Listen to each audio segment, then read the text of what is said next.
Bonjour et bienvenue dans cette vidéo. Nous sommes le lundi 25 août et je voulais voir avec vous l'action Electronic Arts. Donc Electronic Arts qui est une logiciel bien connu dans les jeux vidéo, de 14 000 personnes environ. Et côté zone bourse, les notations sont très bonnes au niveau fondamentaux et note investissement, 4 étoiles.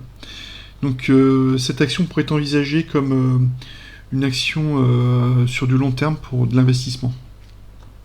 Donc si on passe sur les graphes, donc là on est en weekly, on voit qu'elle a connu un ATH, un premier ATH à 150 $ environ en juillet 2018.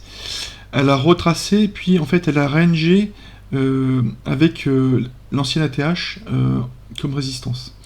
Et donc ça c'est depuis mai 2020 jusqu'à actuellement, on va dire. Et donc ça a duré 5 ans ce range.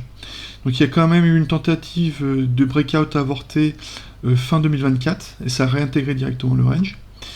Et en fait on a cassé à nouveau ce range donc en mai 2025, hein, il y a eu des pullbacks, mais en fait l'action est en hausse depuis janvier 2025. Donc avec en support cette droite de tendance que j'ai tracée en noir, et voilà, qui supporte jusqu'à présent le cours.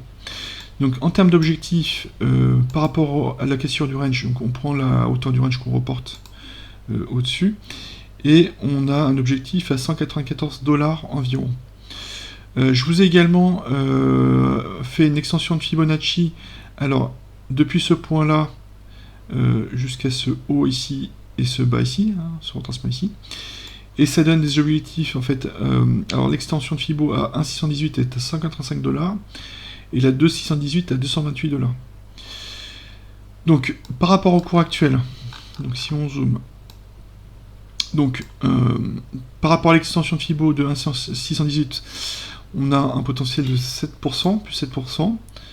Par rapport à l'objectif du range, donc environ 12%, et par rapport au 2,618, on a un objectif d'environ 30%. Donc voilà ce que je voulais vous partager dans cette vidéo. Donc les prochains objectifs potentiels, si la hausse se poursuit. Et voilà. Donc faites attention à vous sur les marchés, et puis à bientôt. Merci, au revoir.